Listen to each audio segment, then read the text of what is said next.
Hello guys, welcome to my channel Civology, the study of civil engineering. Today in this video we are going to design a circular column. By designing we mean we are going to find the buckling load for the given dimensions of the column and how to convert this buckling load into safe load. Okay, we will be using this Euler's formula, which is equal to P, and P is for buckling load, which is actually ultimate buckling load, and it is equal to pi square EI divided by LE square. So before we start our today's topic, if you are new to my channel, you are requested to please subscribe it and don't forget to press the bell icon to get video updates. So let's start our today's topic.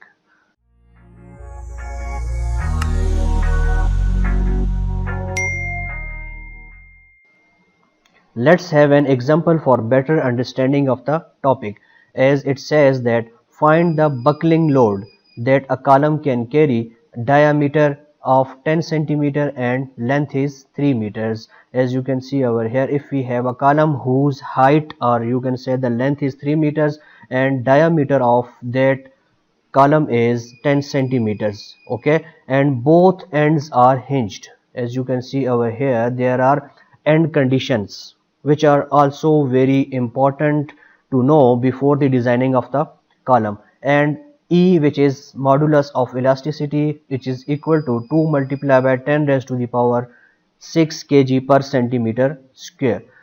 As we discussed earlier that we are going to use Euler's formula for determining this buckling load, okay, as Euler's formula is used for long columns, okay, this formula is used for long columns, and buckling load is determined by using this formula, and this formula is given by P is equal to pi square EI divided by LE square, where P is the buckling load and E is the modulus of elasticity of that material, okay, and I is the, as you can see over here, I is the least moment of inertia, okay, and L is equivalent or effective length of the column.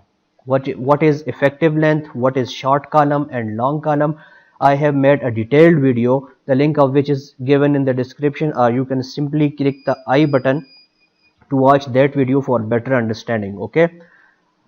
As the example is given over here, let us understand the end condition. As you can see over here, if you look at the example, there is condition that both ends of the column are hinged or pinned. So end conditions of the column are very important to understand before designing. As you can see over here, if we have a column whose both ends are pinned, as you can see over here, then its actual length will be equal to its effective length.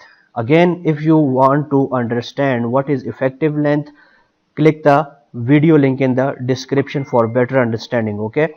If one end is fixed and other end is free, then actual length will be equal to 2 times of actual length, or effective length will be equal to 2 times of actual length. And if both ends are fixed, okay, then effective length will be equal to 0.5 times of the total length or actual length, okay.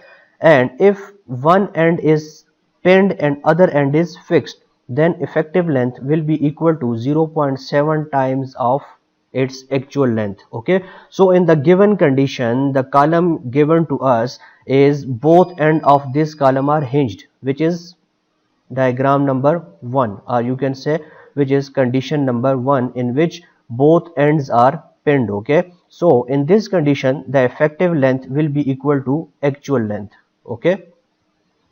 So if we extract the given data, the diameter of the column is given and the length of column is 300 centimeters, and modulus of elasticity is 2 multiplied by 10 raised to the power 6 kg per centimeter square, and we need to find the buckling load, okay, the load which will tend to buckle this column, okay, which is given by P. So the formula used, again this formula will be used, which is very simple and easy to use, okay, to find the buckling load and safe load. So coming towards the solution, as we are going to use this formula, and this formula includes I, which is moment of inertia. And what is moment of inertia? To understand what is moment of inertia, I have also made a detailed video about moment of inertia, which is the link of which is given in the description. Must watch that video. Okay, so I for circular shape,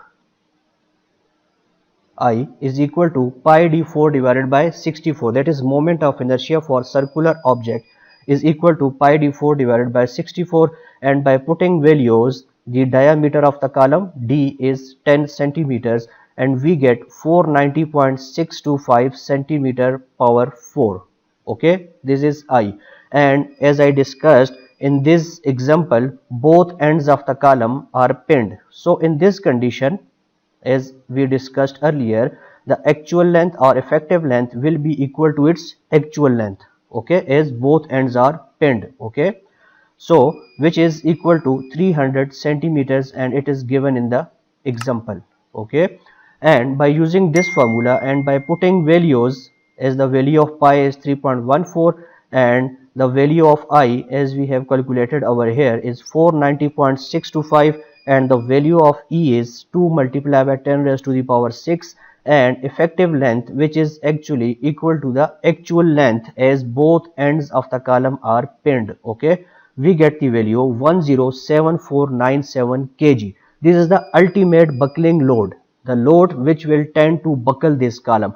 But in designing, we do not go, we cannot take into account the buckling load. We will have to consider the, or we will design the column for safe load, and safe load can be obtained by using this formula, as safe load is equal to buckling load, or buckling load can also be called as crippling load. Okay, crippling load divided by factor of safety, and by putting the value, which is ultimate load 107497 kg divided by 3, 3 is the factor of safety, we will get the safe load. Okay, 35832.34 kg. So this is the safe load under which the column will stay upright. Okay, so this is the safe load which we can apply and for which we can design the column. Okay, so that's how you can calculate the safe load and buckling load. For more videos, you are requested to please subscribe the channel and don't forget to press the bell icon to get video updates. That's all for today.